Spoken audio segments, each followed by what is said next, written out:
I have been Empress of the Corvain Dominion for 31 years, and in all that time I have never once been afraid of a scholar. I was afraid of the 10th one. My daughter Alira was not raised the way other heirs are raised. From the hour of her naming she was set apart to become the herald, the one living voice through which the Dominion would present itself to the wider concord, the fixed testimony of what our neighbors could expect from us when the ratification came.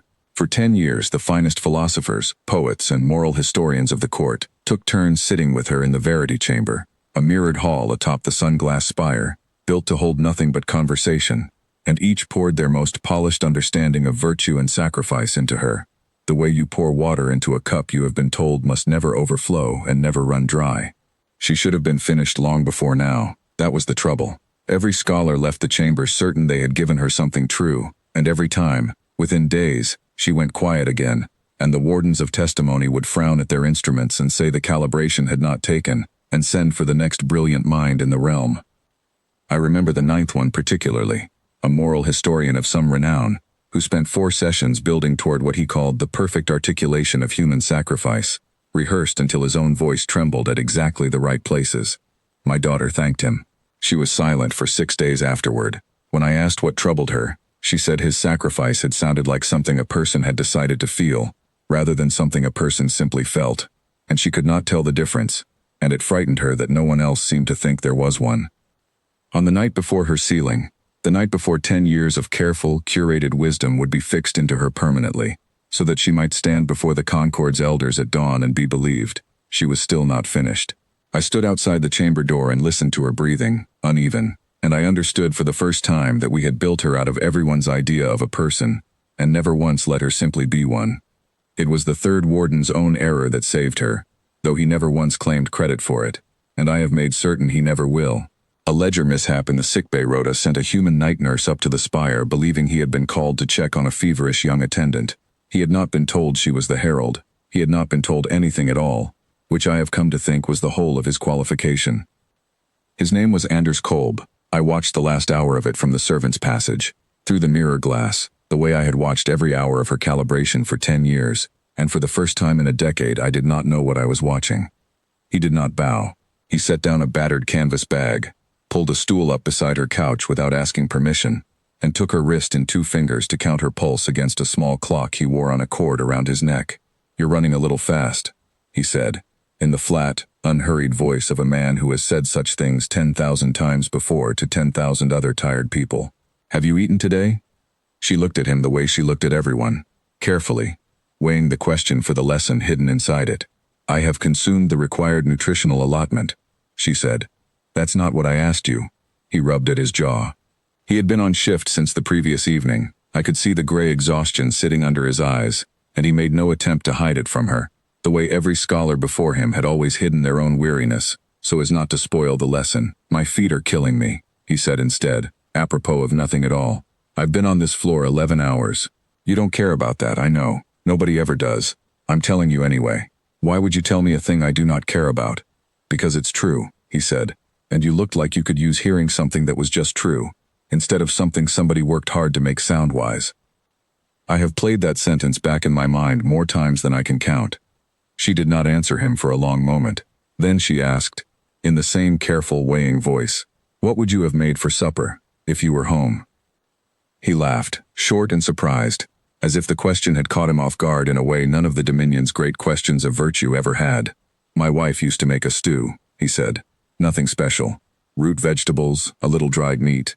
Too much pepper because she liked to sneeze at her own cooking. She's been gone 6 years now. I still make it wrong every time I try, and I still make it anyway. Why?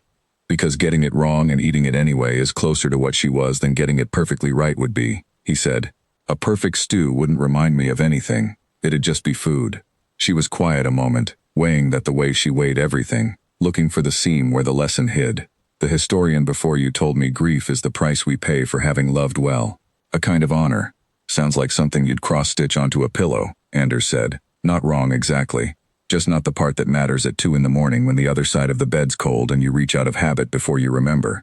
Nobody stitches that part. It's not honor. It's just cold sheets and a bad habit you can't break. Both things are true. I only ever hear people say the pretty one out loud." I watched my daughter's hands, which had lain folded and still through 10 years of philosophy, come slowly unfolded in her lap. The warden of testimony arrived at the second hour, breathless, having traced the ledger error, and began at once apologizing to her and explaining to the nurse, in short clipped words, that he was needed elsewhere. Anders Kolb stood and gathered his bag without argument, the way a man does who has been told to leave 100 rooms before and never once made it anyone's business but his own. He did not look wounded. He looked faintly amused, the way you look when someone tells you the thing you were doing by accident turns out to have mattered. "Wait," my daughter said. It was the first unprompted word she had spoken in that chamber in 10 years that was not an answer to a question someone else had asked her. She turned to the warden and to me, standing now openly in the doorway because I could no longer bear to watch through glass. "I do not want the ceiling," she said. "Not with what they gave me. I want this instead. Whatever this was, I do not think it has a name yet." The warden began, gently, to explain that the Concord's elders would arrive with the dawn expecting a finished testimony, polished and complete, and that 10 years could not simply be set aside for one conversation with a man who did not even know who she was. "That is exactly why I want it," she said. "I have ruled the Corvain Dominion for 31 years, and I have overturned fewer decisions in that time than you would think, and none of them so quickly as I overturned that one. I sent the elders my regrets and asked for a season's delay, and told them plainly, in my own voice and no one else's polished words, that our testimony was not yet finished being human, and that I had finally understood this was not a flaw in the calibration. Anders Kolb did not want a title, and when I offered him one he looked at me the way he must look at patients who ask him for a miracle instead of a bandage. He asked only to keep his usual rounds, with one addition, that he be permitted to check on the Herald some evenings, the way he checked on anyone else too tired to say what they needed. I granted it before he had finished asking. "She still is not finished, my daughter. I no longer believe she ever will be, and I no longer believe that was ever the point. One of the eldest wardens told me privately that an unfinished herald was no herald at all, only a girl born to the wrong mother at the wrong hour. I asked him to sit once in that small chamber near the sickbay and listen. He came out saying nothing at all, which I have learned to recognize as the sound a person makes when they have finally heard something true.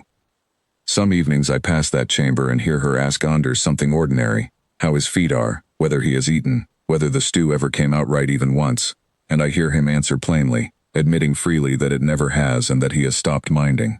I think of the 9th philosopher's rehearsed, trembling grief, and I think of a tired man complaining about his feet to a girl who was never once permitted to be tired in front of anyone, and I know now which of the two was the truer gift. There it is.